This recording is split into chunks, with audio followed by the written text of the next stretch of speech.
flowers on stage.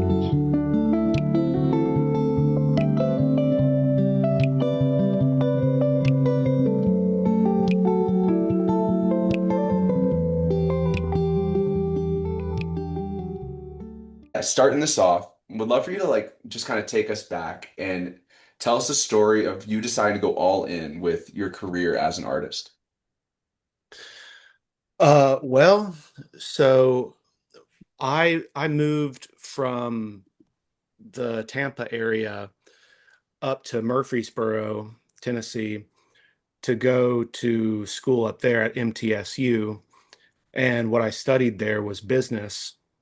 I had had a plan to take over this Martin guitar selling company called My Favorite Guitars. And my brothers and I were all going to run that company. And so that was the plan, because the prospect of doing music full time is a very risky procedure. So just practically speaking, that was, the more realistic possibility in my mind. Um, but I still wanted to play music, uh, which is why I decided on Tennessee in the first place, to be close to Nashville. And I wound up getting hired by Missy Raines and the New Hip, which is a great band. Later moved on to Claire Lynch, and her band, and then wound up joining up with Billy Strings. Things were taking off for Billy. We were playing rooms that were vastly different than the kind of rooms that I was used to, which was usually a performing arts center, and the crowds were generally older. And when I started with Billy, it was predominantly younger people and, standing room crowds, rock clubs. And at that point, I was like, oh, wow, really, this is really working. Playing this style of music is seeming to latch on to people. So at that point, I started considering the possibility of not running that guitar company and instead pursuing music full time, which I ultimately did. Mm. And thankful that the stars aligned like that. Yeah, for sure. Yeah. It was very, very close to not being the case, but I'm very thankful it happened the way that it did. Mm. What would you say is like your best advice about being a great collaborator? Well, that's assuming I'm a great collaborator, I suppose. Um, I think my approach is generally not being afraid to voice my opinion if I like something or dislike something. And at the end of the day, if, for something like songwriting, you might you might be fixated on a certain word, or somebody thinks that a line is good, and I might have to speak up and say, I think we can probably do better than that. And also just kind of reading the room, and if somebody is very passionate about an idea and I am uh, on the fence, or I could go either way, then I will just capitulate and let the cards fall the way that they want to. But just kind of listening to people around and not being afraid to speak up if you need to. That's my approach, at least. There's a fine line though between like knowing when is right to speak up and kind of picking your battles though, right? For sure. Yeah. And I've definitely went too far in either direction many times. So I know that is definitely the case. But I would rather speak up and potentially hurt somebody's feelings than wind up at the end of the day with a product that's not as good as it could have been. What would you say are some of the other like main personality traits that you most admire or appreciate when people you work with?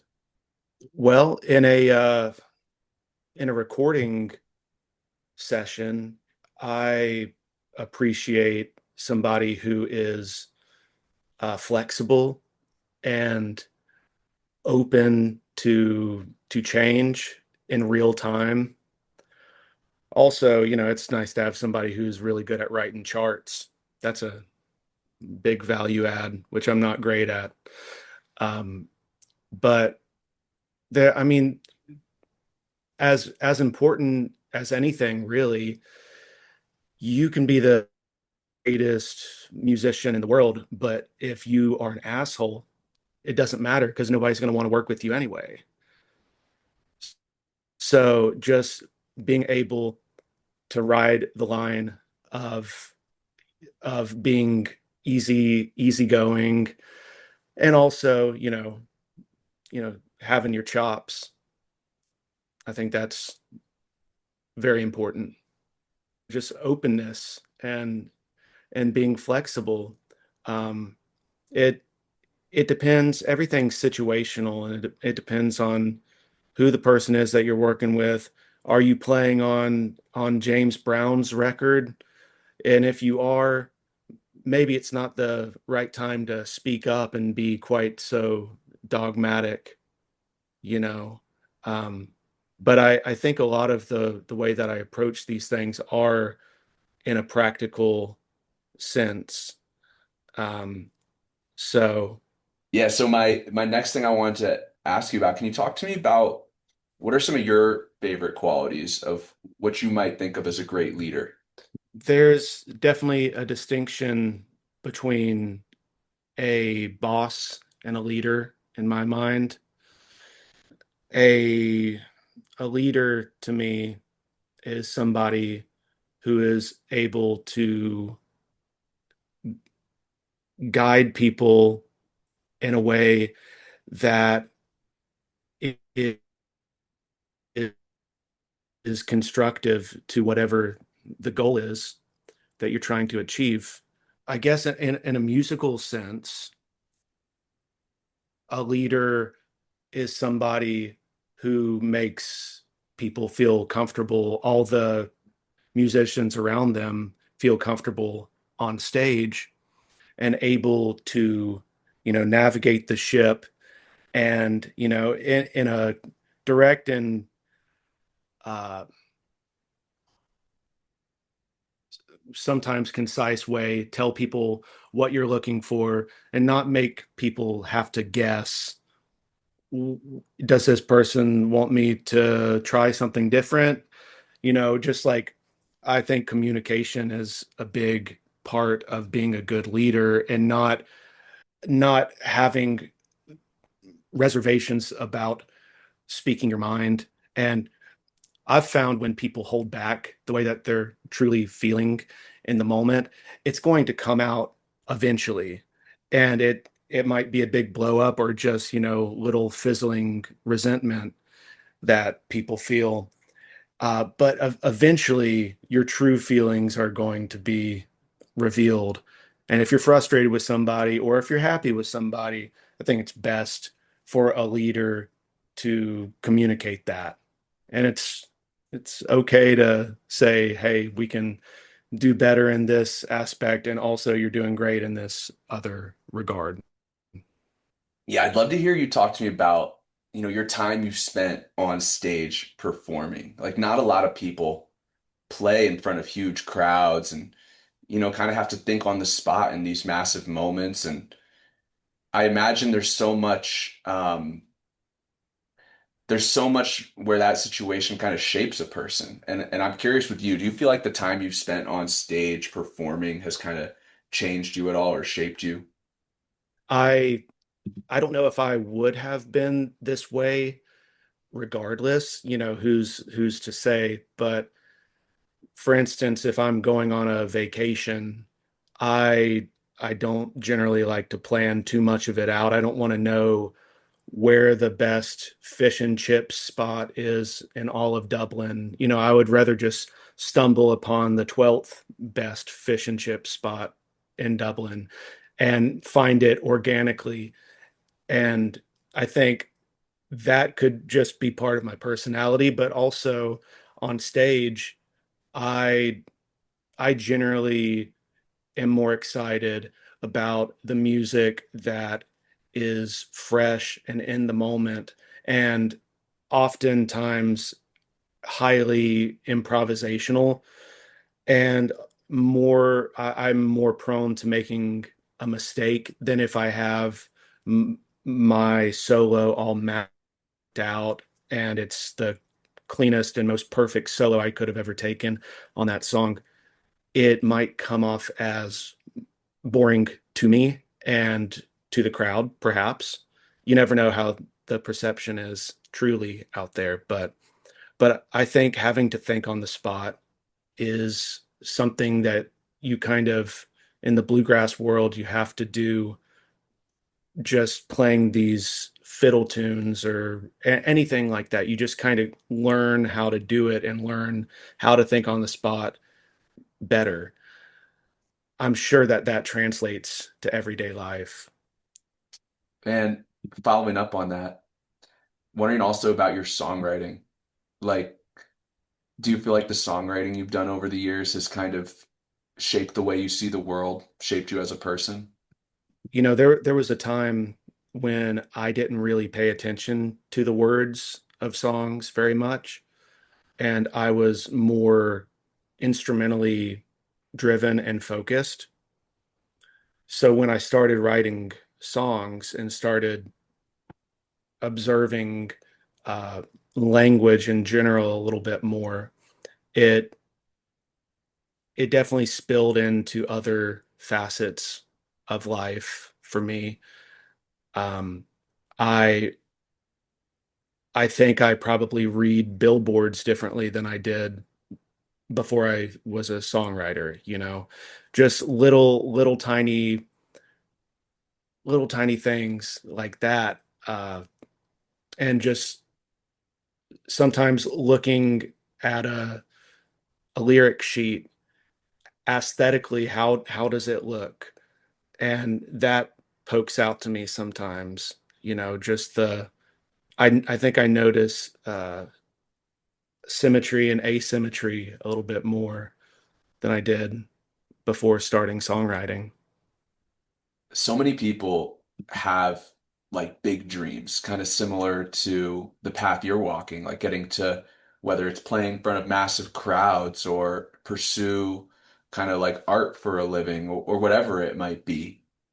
And with you having kind of really gotten to see that through to a degree, playing in front of massive crowds, things people dream of, like what have you learned about achieving that kind of success and those big moments? What have you learned about fulfillment and like what actually brings you the most fulfillment? Um, Maybe it's not kind of perceived success. Like I'd love to hear your thoughts on that from where you're sitting. Well, it's just like anything, when you are the one who's living it, it doesn't feel quite the same as the perception of it. You know, it's not like I went from playing 300 cap rooms to 10,000 all of a sudden. It's a gradual thing. It's like watching your hair grow, and you don't really notice it all that much until all of a sudden you're like, oh, wow, there's so many people out here. Um, Also, I think my vantage point is different being on stage right and not the center of the stage. I think my my perspective would be a different answer quite possibly than like what Billy would say, because he's been experiencing it way more directly. I've kind of been able to see it happen and take a step back and you know at any given moment when I look out into the crowd, some people are going to be looking at me, but most people are going to be looking at the center of the stage and who's singing the song, which is generally not me. Um, so I think my answer might be a little different. And sometimes when you're in a smaller room, you can really feel the energy and the vibe of the room and the people and the excitement more than you can playing an arena. It's just I feel like when people are really up close and personal to you, then you can really understand what's going on, a little bit more accurately. It's easier for me to tune things out when it's a literal sea of people. But if it's 300 people, you can actually see like details in people's faces, and it's not just an ambiguous cacophony of people. Um, but yeah, I think as far as fulfillment, it's most fulfilling when I feel ownership over a particular song, or I feel like I really contributed to the way that people are responding to whatever that is, whether it's an album or a song or a solo. If people go crazy for a solo that I take, then that's going to be more fulfilling just personally and selfishly. And I think just having that ownership over the situation and really feeling like I contributed, and that's what contributes to the fulfillment for me. Mm. And yeah, I'd love for you to talk to me about your solo music and like your vision behind that and what fans can be excited for coming around the corner here. These songs on Nighthawk were written as far back as 2019. I've been writing for years, mostly with my good friend who played fiddle on the album, Christian Ward, and we wrote a lot of Billy Strings songs together, Red Daisy, and a few others. But we have just been getting together for years, trying to write songs and trying to write the best songs that we can. And eventually, the hamper overspills with material, and it just seemed like it was it was time to you know take these kids and send them off to college. And the songs that were chosen were just my favorites of the batch at the time that I was recording. And also there's West Dakota Rose, we recorded that. Everything else was an original or a co-write on my part. But the plan is to just keep doing this and keep making records and keep chugging along, and whether or not anybody listens to the record or not, it's still a fulfilling thing for me, and it's good for my headspace to do this and to get these songs out into the world. And once they're recorded, I feel like, okay, I can move on and I can write some more songs. But like I said, the hamper was full, and it was just time to do it. And I think it's, you know, time will tell what the next steps are, but more of the same is what I'm guessing. Mm. And yeah, everyone out there listening, we got links in the description where you can check out all of Jared's, upcoming tour dates for his solo music, the new album, all that good stuff. Yeah, Jared, a few more questions for you here. Jumping back to the Billy Strings universe, from your perspective, like on the inside of the band, like how would you describe each member? Well, have been, we've played hundreds, thousands of shows. I can't even accurately guess how many shows I've played with this ensemble.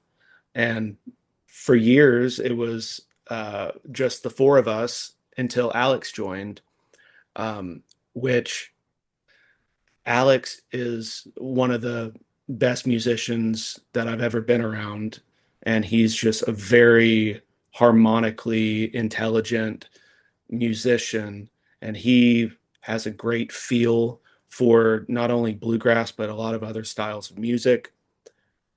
We've known each other since, I don't know, 2004. Bluegrass has been a very small world for a long time. And Alex and I in 2007 we went to France together and played shows over there. I was a sophomore in high school, and he probably, I think he must have been a sophomore in high school too. Um, but he was one of those musicians who, even at that point, he was just great, and and he's just continued to get a lot better over the years. Um, Billy Failing, he's a great singer, songwriter, very uh, very consistent in his personality. He's very even keeled, and he's he's very dependable in many ways. He's a fantastic banjo player, singer, all that stuff. Um, he loves doing outdoorsy stuff. Sometimes he wants to walk to places that I think it would make more sense to drive. Once a walk gets into the, 25-minute range, I'm starting to reconsider, whether or not I really want that particular cup of coffee that bad. But, you know, that's just different personalities. Um, let's see. Royal, I'm looking at his calendar on my fridge right now, which, God forbid I have a national parks calendar or something like that, and staring at his face on my fridge for 3 years now. I think we're going on 3 years with these calendars. But Royal's definitely one of my favorite musicians, and just a really solid player, and makes makes everything feel good and lays a good foundation. But he's also a bass player who, can take great solos and come up with lines that complement the lyrics and the melody and all that kind of stuff, which is in the bluegrass space certainly a rarity, because most bluegrass players get really good at playing just playing the root notes, and just focusing more on feel than anything else. Oftentimes that's the case, which is the fundamentals of a great bluegrass bass player. But Royal's taken it a step further, and he is very versatile, and he co-produced this album with me. And one of the reasons is because he's able to think outside of the box, and he also knows what my strengths and weaknesses are musically, and so it it made a lot of sense to have him in the producer's chair. Um, and as far as Billy's, when I first met Billy, it was, I don't know, it was probably 2017, maybe 2016, and we were at a house party, and we all had a jam afterwards, and we played a lot of traditional bluegrass songs, and Billy sang and played great, and I had heard of his name at that point, but that was the first time that I met him, and I thought he was great. And it wasn't until until late 2017 when I've I found out that the old mandolin player was leaving on the way out, and I had already played shows with Royal in the past, with the band Rebecca Frazier, and Hit and Run was the name of that band. Um, but I texted Royal and I was like, "Hey, if you guys need anybody to play, I'm around." And so they flew me out, and that's when I really got to see what Billy was capable of in a solo sense. He, I remember saying that he was just one of the best front person, front persons that I'd ever seen, and he was able to really control the crowd, and it was a powerful thing. And I knew that at that point I wanted to join the band. Um, but Billy, he's he's one of my best friends as well. So it's like, we've traveled, tens of thousands of miles together, and shared a lot of like experiences, for the first time together, like traveling to different countries and stuff like that. Um, it's it's hard to, boil down one person and and describe them and your relationship to them, when you've been around them, for the better part of 10 years. Um, but but yeah, everybody in the band uh are friends, and so that really helps.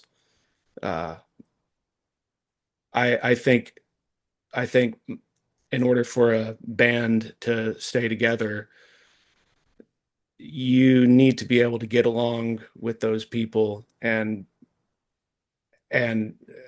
ideally want to hang out with them outside of a show context, or else you're probably going to drive yourself crazy. Yeah. Well, I love that answer. Um, Starting to wrap up here, sending us home. Would love to hear what you think is most important with living life so you can be proud of it. Mm.